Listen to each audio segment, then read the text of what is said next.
So they tell you, right, they tell you that if you're going to give a presentation, you should always start with the wow factor.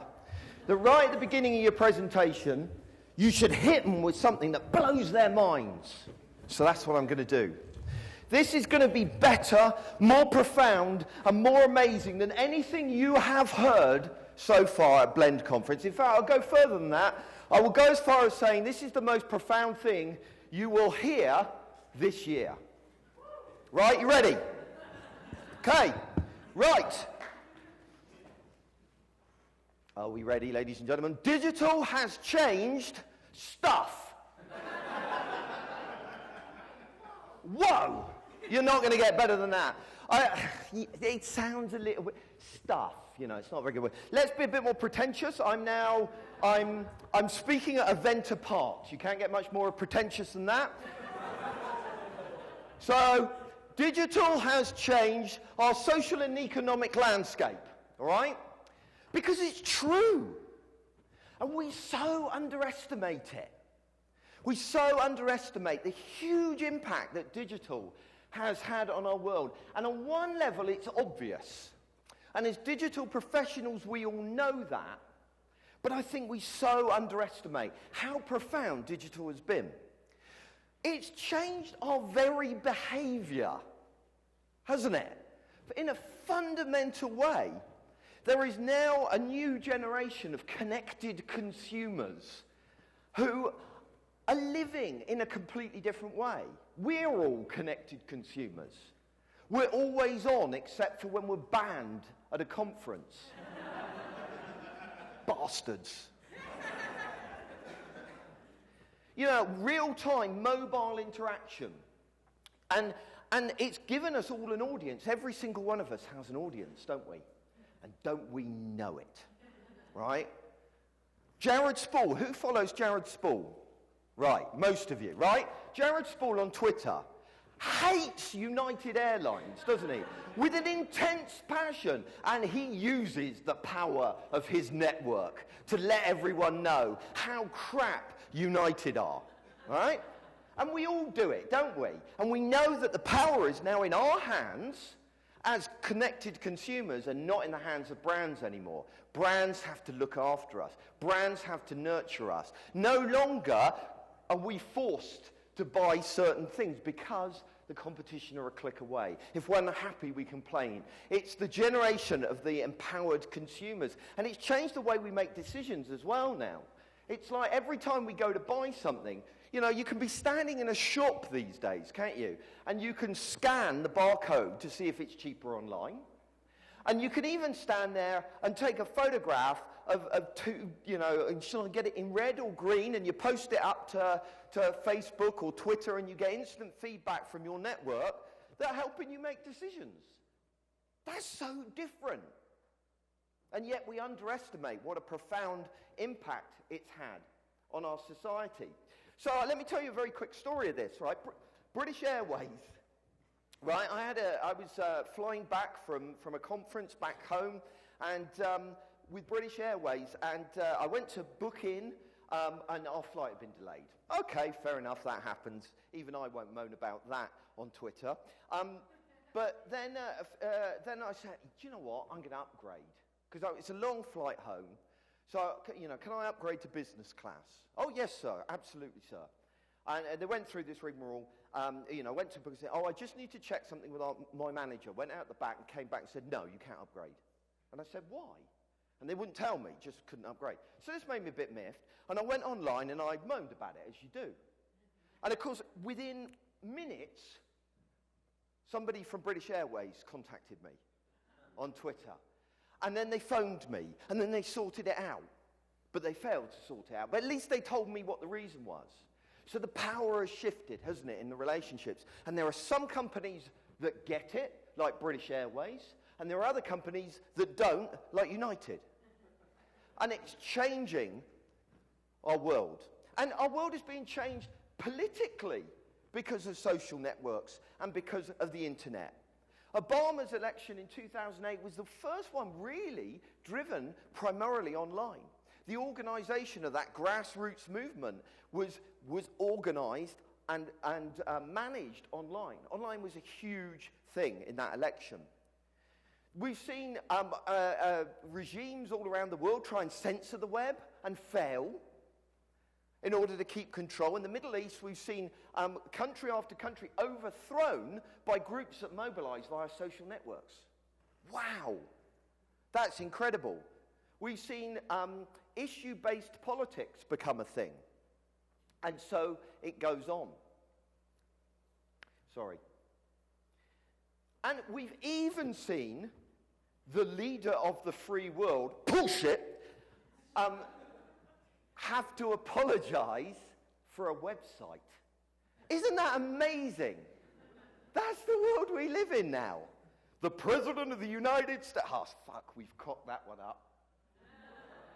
And I, as a British person, could not have taken more pleasure at that. It was possibly the happiest moment I've had all year. So politics has been changed as well. But media has been changed as well. Citizen journalism. Anybody can produce content. Abby is self-publishing her book because she doesn't need a publishing house. Why do we need that anymore? If you want to write a book. Self-publish it. If you want to be a journalist, you don't need to be signed up to a major newspaper. You can be a journalist. We've all got the means of production and distribution available to us. Who knows Jonathan Coulton? Right. Jonathan Coulton is a musician, and he was a coder, like you guys, a lot of you guys. And obviously, as a developer, he was intensely miserable with his life. And what he really wanted to be was a musician. And so what he decided to do is he's never going to get signed to a record label. He knew that was a dead end. So what he did is every week, week in and week out, he wrote and released a song. Every week. For ages and ages and ages. And then one song, Code Monkey, took off. And now, he's still not signed with a record label. But he doesn't care. He makes his money from concerts and from selling merchandise and all that kind of thing. He's completely bypassed the existing gatekeepers to be able to do what he wants to do. So the world has changed. Business has changed too. Sector after sector have been decimated because of digital. Retailing, music, TV, newspapers, all have undergone major transformations. And then there are kind of established brand names. The kind of brand names you think are going to be there forever have disappeared. Kodak, Blockbusters, HMV, Tower Records. In Britain, we have a shop called Woolworths. And Woolworths is a British institution. It goes the Queen, the NHS, Woolworths. Woolworths closed their doors. It was like having my soul ripped out. But they closed their doors because of digital. And then there's entirely new sectors that are now possible.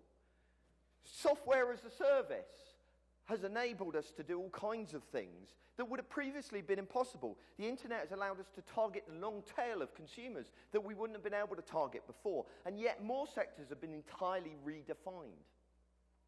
And now, of course, there's alternate funding methods as well. Again, another set of gatekeepers that have been swept aside. You don't need venture capitalists to approve your idea anymore. You don't need a bank manager to think it's a good idea. All you need is Kickstarter and equivalent services. So business is being changed as well. And that, in turn, is changing the workplace. What's the first thing you guys all do in the morning, right? Probably even before you open your eyes. Twitter. Right? We all do that, don't we, first thing in the morning. But then we check email, don't we? And so it goes on, and so our day begins. We are always on.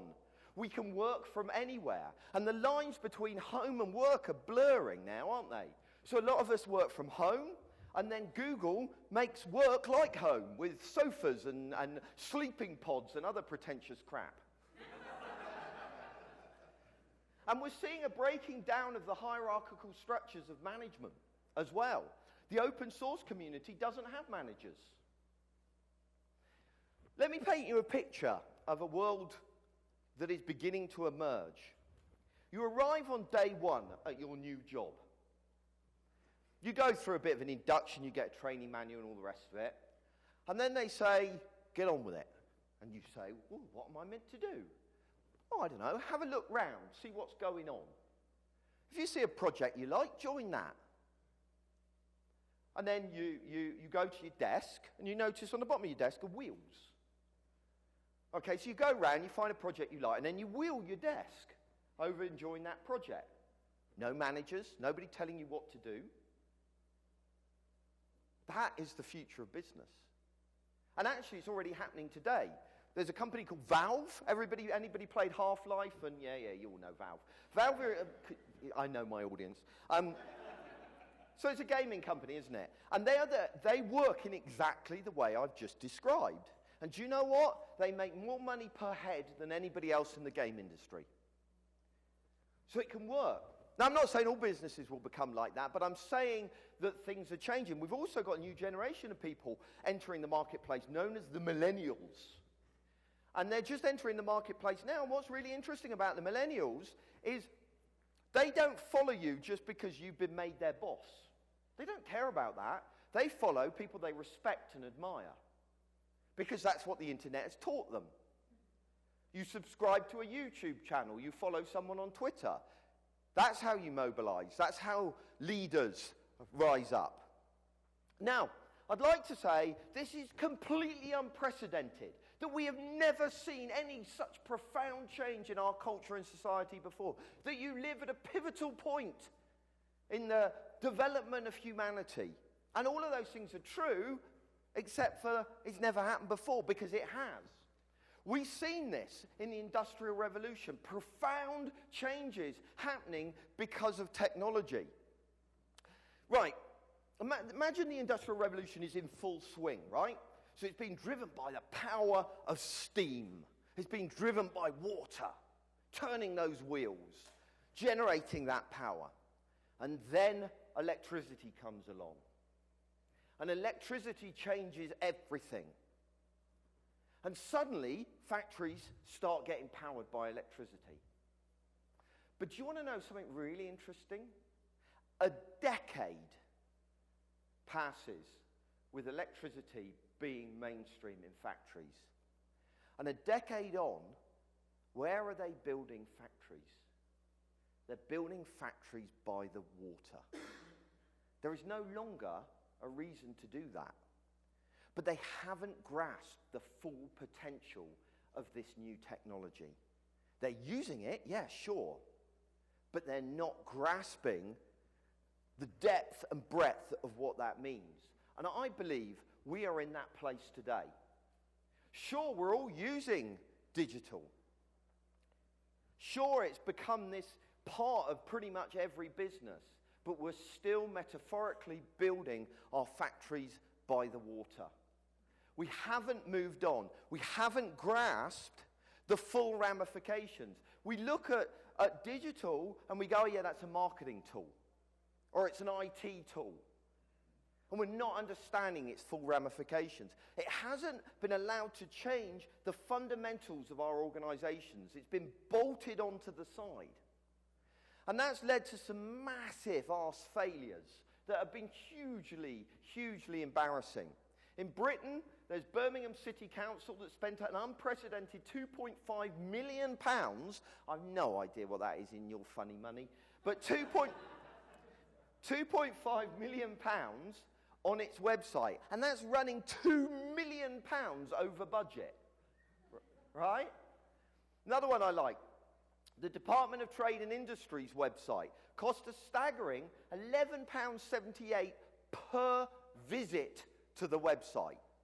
So that equates to $20 every time you go to that website. It costs the British taxpayer $20. Can you now see why gov.uk was a good thing? $20.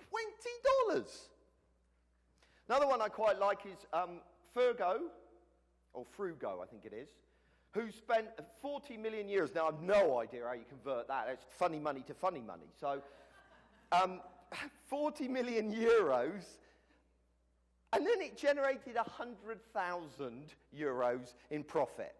That was a good investment then. Well done, chaps. Then now we start kicking the Americans, which is fun. Boo.com. Man, I mean, this is impossible. I'm sorry. I don't know how they did this. $135 million they spent in 18 months. Now, I'm willing to give it a go, but I don't think I could do that. That is brilliant, isn't it? I just love it. And then my all-time favourite, obviously, is healthcare.gov. That's cost you guys, I love this, $319 million, with that figure set to rise to a whopping $677 million. That is horrendous. But here's the great thing, right? The original budget was only $93 million. Now, let's pause at that sentence a minute. Only $93 million. I could build them a website cheaper than that. All right? Because they're approaching it all wrong. They're approaching it with the wrong mindset. They're approaching it with the wrong organizational structure to back it up. They're digitally incompatible, these organizations. They have top-down leadership, slow-moving, strictly hierarchical, siloed organizations with a digitally illiterate leadership. And they're internally focused. It's summed up brilliantly in a quote from Leroy Hood. Leroy Hood famously said, "Bureaucracies are honed by the past and can almost never deal effectively with the future." Replace the word bureaucracies with your company name. Because that's the truth. You see, what happens is, well, the truth is that the business models that worked so well for your organizations don't work anymore. What was safe ground no longer is, because the world has changed around your clients and your own businesses. The world has changed. You see, what happens is when something comes along, right, like me, right, I'm on this stage now, and you're looking at me, and you're fitting me into your mental model of the world, right? You see me in a certain way, right? You might put me in the British box, the Basil Fawlty box, the Monty Python box, or the just slightly weird box. You know, whatever, you fit me into your box, your mental model. And that's fine most of the time. That works great most of the time. But then something comes along that is so radically different that it doesn't fit any of our existing mental models before. And we try and crowbar it in, don't we? And digital is that. Digital is unlike anything that we have dealt with before. We tried to make it an IT tool and then realized it wasn't. Now organizations are trying to make it a marketing tool, but it's more than that. It doesn't fit into our existing mental models. So basically, all your clients, and if you work in-house for an organization, all your organizations basically are all stuffed, is what I'm saying, right? That was supposed to be funny. Never mind. It's just a bit depressing, actually, isn't it? So we need to change this, don't we? Something needs to change. These organizations need to wake up and smell the coffee, I guess, over here. Tea in Britain, obviously. But who's going to do that? Who's going to make that happen? Is it going to be senior management? Don't think they really get it, do they? Don't understand there's a problem. Perhaps the answer is an outside business consultant. You need to all hire me to come in and sort it. But then senior management have to realize there's a problem to hire the consultant. Okay, we're stuck there. Maybe marketing people can solve it. No, they can't solve anything. So where does this leave us? Well, it leaves us with the inevitable. It's got to be you. Who else is it going to be? But I know what you're thinking. It's not my job and I don't have the authority. Right? I can't tell my clients to rearrange their entire business. Right? Or if I work in-house somewhere, no way can I get away with saying that or doing that.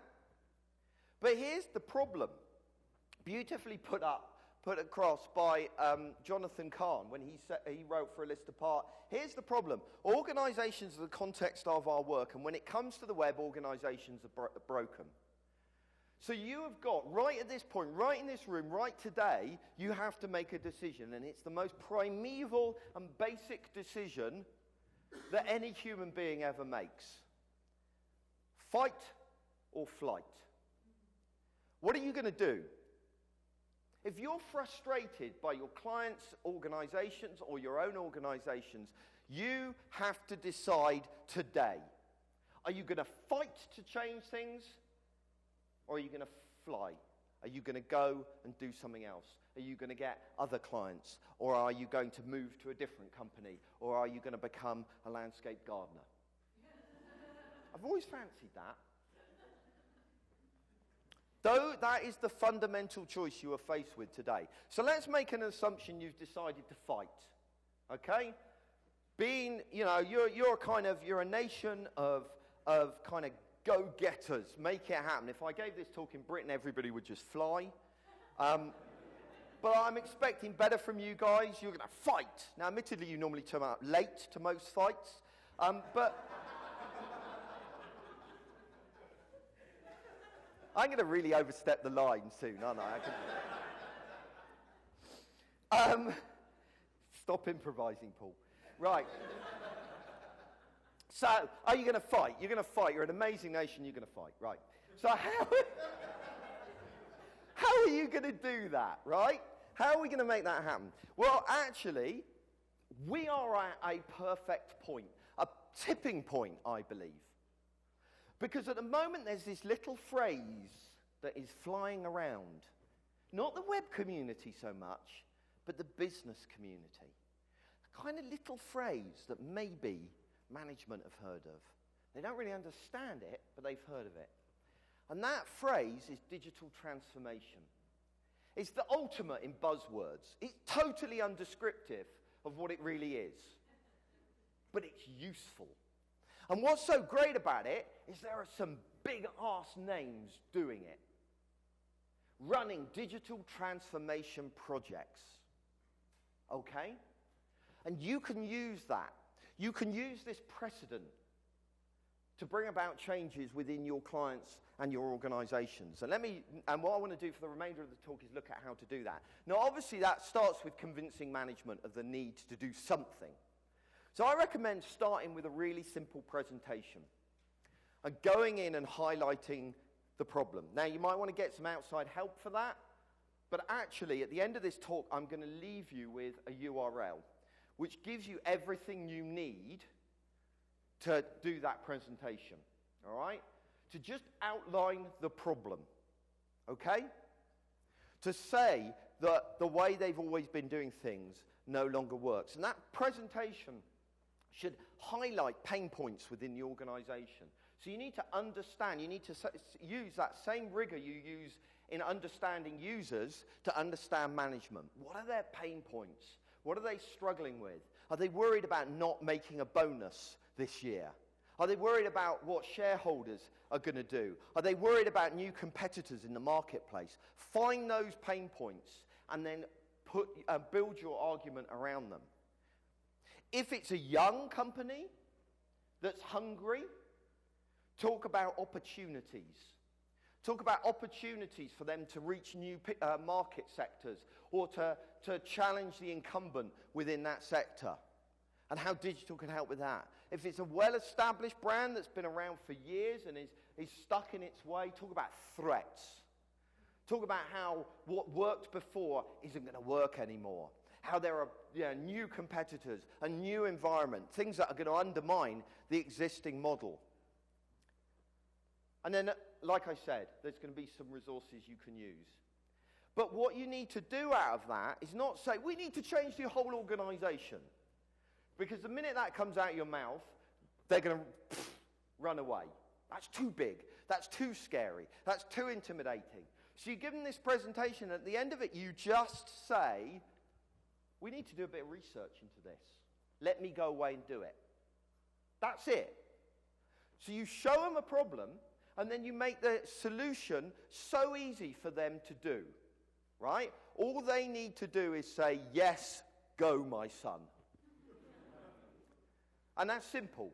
Don't cost them a lot of money necessarily. It's just permission to focus on that.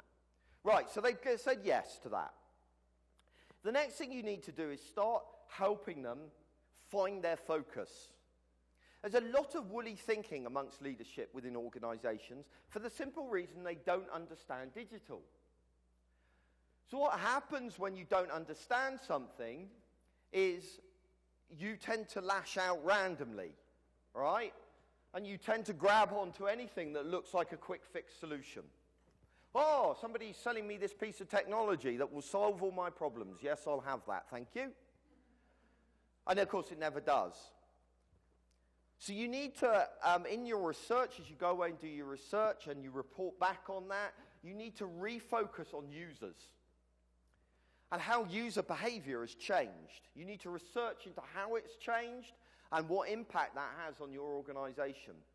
But you also need to help them define clear digital objectives. Why they've got a website, why they're on social media. What are the point of these things? Because it's not enough to just say because the competition have. And you also need to highlight to them the need to start thinking digital by default. Now, what does that mean? Digital by default says, instead of just doing the thing you have always done, consider the alternative. So a great example of digital by default thinking is, we've released a new product or new service. So what we have always done is we put out a press release. Okay, put out a press release. New product, service, press release. New product, service, press release. But actually thinking digital by default says, well, hang on, before we do a press release, let's consider some alternatives here. Would a blog post be better? Would a social media campaign or SEO or pay-per-click work better? So it's not saying don't use those old tools, it's just saying consider the alternatives. Let me give you an example. We worked with a large charity in the UK that had always spent a fortune on TV advertising. That's just what they did. Campaign, campaign, campaign. TV advert, TV advert, TV advert. And they were spending millions of pounds per year on TV advertising. And always with the TV advertising, it ended with a call to action, because you have to. Now, the call to action had changed over the years. It used to be, you know, visit one of our shops, or then it might have been telephone, or you'll get something through the mail that allows you to donate. But of course now it points at the website, hoping that people will then donate and they'll get a return on investment from their TV advertising. The problem that they had, and they didn't realize it because they were just doing what they'd always done, is that the website had a conversion rate of 0.32%. So they were spending all this money on advertising, driving them to the website, and then the website was failing to do its bit.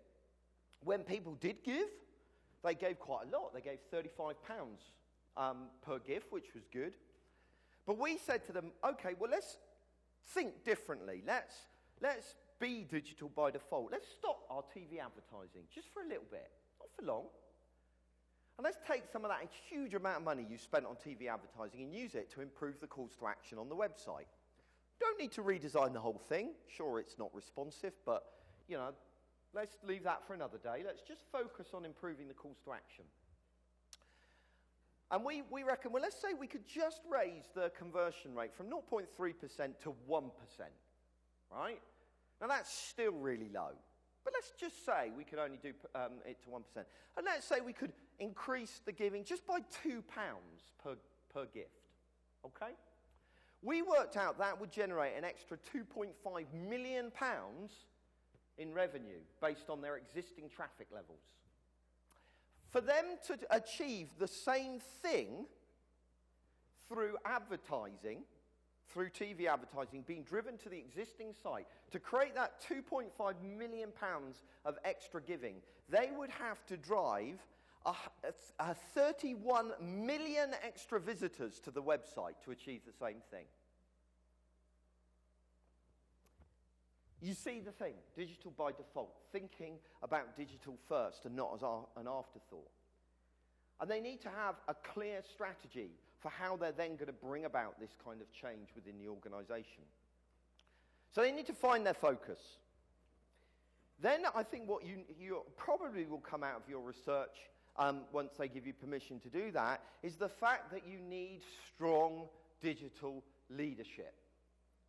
This is what's so lacking within many organizations. Most organizations that I work with manage digital by committee. Because they've realized that digital is cross-disciplinary, so what's the answer to that? Well, you just bring everybody into a room to make a decision together. No, you don't! That's terrible! The problem with committees is they're so slow. You know, you have to get all these, and they're normally senior people because everybody likes to get their oar in. So the senior people, you have to get them all in a room together, which only ever happens once a month, you know. And you can't make decisions like that. It's too slow. You also have this weird thing where you get the wrong people making decisions, right? You have the head of IT commenting on the color of the website because he's on the committee that's discussing it. And there's no overall authority, is there, with a committee either? No one's ultimately responsible. So instead, what you need is an executive sponsor at the very highest levels of the organization who owns and oversees digital. Then you need a strong digital lead to head up a digital team, and I'll talk more about that in a minute. And you have oversight using something called a responsibility assignment matrix. Write that down. Because I'm not going to explain what it is now, but if you go in and challenge and say, we shouldn't be having a committee, you need to offer them an alternative. I wrote a Smashing Magazine article on responsibility assignment matrices because it sounds so sexy and exciting, doesn't it? Nothing sounds more sexy than having a responsibility assignment matrix. So, yeah, check that out. So you have this strong digital lead, and that digital lead's job is to implement the strategy that you draw up. They have the authority to make decisions and maintain momentum on projects. And the executive sponsor's role is to protect the digital team from politics and institutional thinking. So let's talk about that digital team for a minute. I think when I talk about forming a digital team, I differentiate from a web team. Right? There's probably a lot of organizations have already got web teams. We're going to get rid of our web team and we're going to have a digital transformation team. How arsey and pretentious does that sound? Right? But there's good reasons for me calling it that. One, I use the word digital rather than web. Because one of the biggest problems in organizations is that the digital is fragmented across the institution. There's a web team. Social media is managed from marketing. There's people responsible for the intranet. There's people responsible for every different aspect of digital spread all across the organization with no collaboration and no central control. So what does that mean? It means the user experience is fragmented. They're hearing different things and different tones of voice from different people at different times. They're pushed from department to department. For a time, it needs centralizing. It needs bringing together and a new strategy putting into place. The reason I picked the word transformation is for two reasons. First, it's to make it clear this is not a service department. It does not exist to implement other people's ideas. Because what has happened is web teams have come out of IT. IT is a service department, so therefore web teams are. So that means they exist solely to put other people's ideas into action. And that's where things go wrong. So a transformation team is not a service department, it owns a transformation project across the organization. And then finally, the reason I picked the word transformation is because the transformation is ultimately done.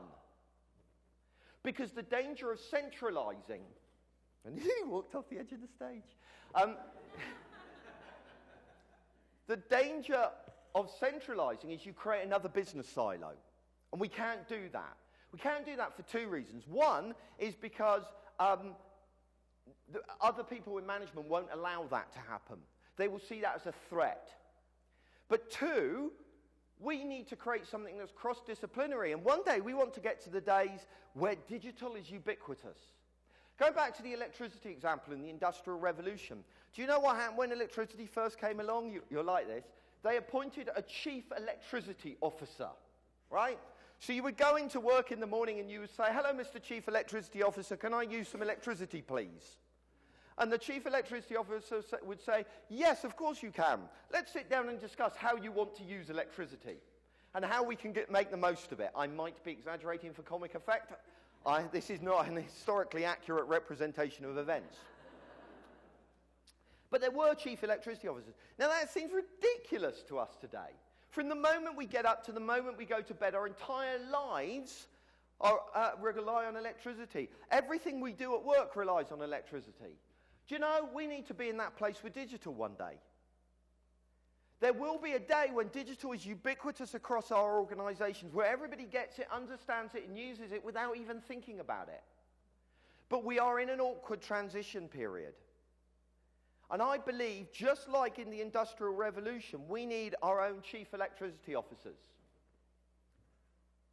We need a digital transformation team to help make that transition until everybody gets it. And that part of that is that team needs to have a startup culture. Now, what do I mean by that? Well, I mean it needs to work in an experimentative, iterative fashion that tests continually, where failure is acceptable, because a lot of organizations don't allow failure. And there's good reason for that. If you're commissioning an TV advertising campaign and you type the URL wrong in the TV campaign, that has big bloody consequences. So there has to be a lot of checks and balances in place. If you're commissioning a building to be built and the plans are wrong, that has big consequences. But that's not true in digital. So we need to start creating this little bubble in the institution that has a different culture, that can, over time, permeate out beyond that group. A group that's unencumbered by the large institutional systems they exist within. A group that works in agile sprints. Not agile with a big A, but agile with a little a. That they work collaboratively with people across the organization. Do you know, I did this once. I went into a university of Strathclyde, and I met a guy called Harry. Harry was a great guy. I liked him. He was a developer, but I didn't hold that against him. And Harry was just beaten down. He'd given up. He'd fought over the years to do stuff, and he'd been pushed back the whole time. And we worked with Harry for a while, and we set up this new startup culture.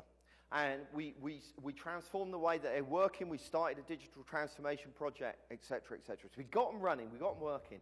And then the curse of being an agency is that you have to eventually pull out and let them to it. So I met up with Harry again a few months down the line, almost a year down the line. And do you know what? The first thing he came out of his mouth was, "You made me cry." And I was like, oh, shit, what have I done? But he meant it in a good way. His job had transformed. He loved his job again. And he's now the head of that digital team. And he's doing a brilliant job.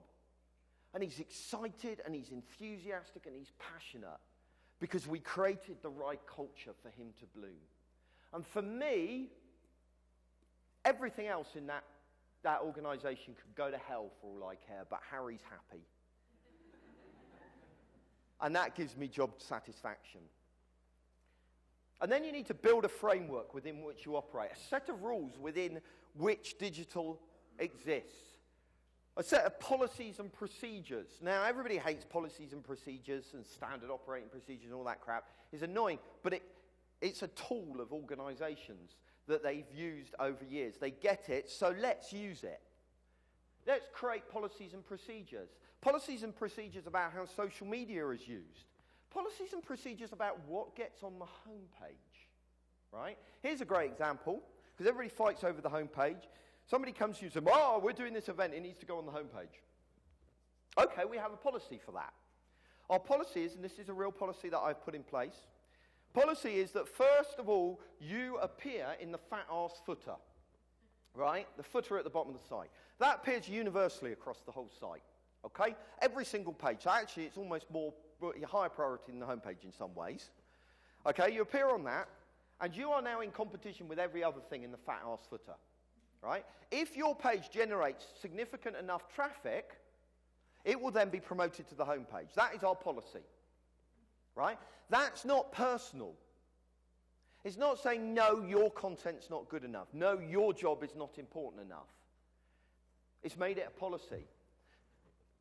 So you can have all kinds of policies. Policies about how content is removed and under what circumstances.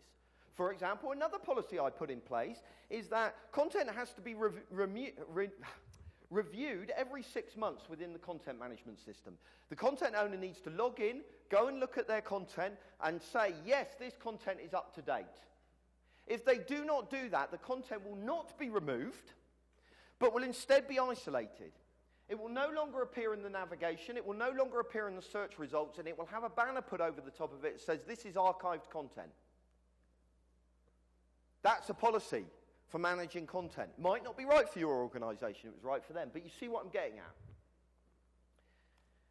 And then finally, we need to be educating. Our digital transformation team, their primary job is one of education. Right? Listen to me, and this applies to all of you. Your primary job is not to build websites if you want to be the most effective and give your clients the best service. Your primary job is an educator. It's to educate colleagues, clients about the potential of digital to transform their businesses. You need to work collaboratively with people across organizations. As the chief electricity officer no longer exists, ultimately, you need to do yourselves out of a job. Don't worry, there'll be other things to do. Right? The chief electricity officer doesn't exist anymore because he was successful in integrating electricity with the entire organization and making it ubiquitous. Our aim as digital professionals is to educate our clients and our colleagues so that digital is ubiquitous and our digital transformation team can go away. We need to help other people understand quite how powerful digital is, and we have to help them go through this awkward transition period. The next generation that are coming into the marketplace, they get digital. They'll use it. It'll be fine. But for right now, we're in a difficult position, and we need to help people. We need to help them move into digital by default thinking. I want to leave you with a quote from Charles Darwin. It's not the strongest of the species that survives, nor the most intelligent that survives. It's the ones that are most adaptable to change. That's why I call my book Digital Adaptation. Because it's not about whether or not your organization is doing great at the moment, whether it's strong and vibrant. Doesn't matter how clever your leadership team is, how clever your employees are. It's about how adaptable your organizations are. So I promised to leave you with some resources at the end. So boagworld.com/BlendConf. And that has a whole load of stuff. It has a version of this presentation that you could show to management straight away. If you want, there's stuff you can download to help you prepare your own presentation. There's also even a 2-minute trailer. If all you can do is get 2 minutes of your manager's time, there's a trailer designed to scare the shit out of them. If they want something in written format, there's a manifesto for digital transformation, which is 1,000 words. Even your manager can read 1,000 words, right? There's also resources to blog posts that I've written about where to start and how to start in this.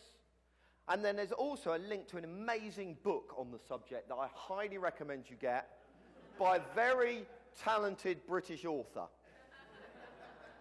So there you go. That's what I'm saying to you today. I want to encourage you to go for it, to fight rather than flight, to change the organizations you work with, whether you work inside them or whether you're a contractor.